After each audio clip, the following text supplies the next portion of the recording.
Hello বন্ধুরা, আবারও চলে এসলাম নতুন একটা ভিডিও নিয়ে। ডিএর বৃদ্ধির পর সরকারি কর্মীদের ফের আবারও একটা বড় ঘোষণা করলো রাজ্য সরকার। সো ডিএ সম্পর্কিত কী বক্তব্য রেখেছেন চলুন দেখে নেওয়া যাক।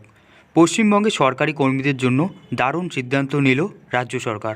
সবাইকে চমকে দিয়ে ঐতিহাসিক ঘোষণা করল নবান্ন। স্বয়ং মুখ্যমন্ত্রী মমতা বন্দ্যোপাধ্যায় মন্ত্রিসভায় বৈঠকেই এই গুরুত্বপূর্ণ সিদ্ধান্ত সাংবাদিক সম্মেলনে জানিয়ে দিলেন সংশ্লিষ্ট সরকারি চাকরিজীবী ও পেনশনভোগীদের উদ্দেশ্যে। সো কী সিদ্ধান্ত গ্রহণ করা হলো সরকারের তরফে? সম্প্রতি রাজ্যে সরকারি কর্মীদের মহার্ঘ ভাতা 4% বৃদ্ধি করেছেন মুখ্যমন্ত্রী মমতা ব্যানার্জি।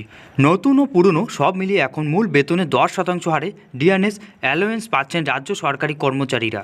এবার রাজ্যের এই ডিপার্টমেন্ট কর্মীদের জন্য আরও খুশির খবর ঘোষণা করল মমতা বন্দ্যোপাধ্যায় সরকার, যা শুনে আনন্দ আত্মহারা সংশ্লিষ্ট দপ্তরের সরকারি কর্মপ্রার্থীরা। নবান্নের সূত্রে খবর, এবার গ্রাম পঞ্চায়েত ও পঞ্চায়েত সমিতি জেলা পরিষদের কর্মকর্তা ও পেনশনভোগীদের নতুন রাজ্যের স্বাস্থ্য পরিষেবা আওতায় সুবিধা দেওয়া হবে।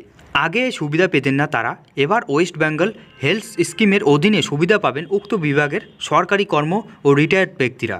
রাজ্য জুড়ে পঞ্চায়েত সমিতি, জেলা পরিষদ ও গ্রাম পঞ্চায়েতের কর্মরত প্রায় 30,000 কর্মী এবং অবসরপ্রাপ্ত 20,000 ব্যক্তি মিলিয়ে উক্ত 3 দপ্তরের মোট 50,000 ব্যক্তি পশ্চিমবঙ্গ স্বাস্থ্য যোজনার সুবিধা পাবেন। বন্ধুরা, এই স্কিমের অধীনে 17টি রোগীর চিকিৎসার জন্য খরচ এবং 2 লাখ টাকা পর্যন্ত ক্যাশহীন চিকিৎসার সুবিধা পেয়ে যাবেন সুবিধাভোগীরা।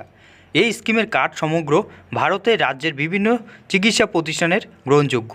রাজ্যের সরকারি কর্মী নেতা মানস ভূঁইয়া জানিয়েছেন, বহুদিন ধরে পঞ্চায়েতের কর্মীদের যাতে রাজ্যের স্বাস্থ্য বিমার আওতায় নিয়ে আসা হয় সেই দাবি জানিয়ে আসছেন উক্ত বিভাগের কর্মীরা। পূর্ব প্রতিশ্রুতির মতো মুখ্যমন্ত্রী মমতা ব্যানার্জি তাদের সেই দাবির পূরণ করলেন, সেই জন্য মুখ্যমন্ত্রীকে অনেক অনেক ধন্যবাদ জানিয়েছেন তিনি। তো বন্ধুরা, এমন আরও গুরুত্বপূর্ণ বিভিন্ন গরমাগরম খবরের জন্য সর্বশেষ আপডেট পেতে আমাদের চ্যানেলটি সাবস্ক্রাইব করতে ভুলবেন না। সো বন্ধুরা, দেখা হচ্ছে পরে একটি ইন্টারেস্টিং ভিডিওর সাথে। ততক্ষণ সুস্থ থাকবেন, ভালো থাকবেন।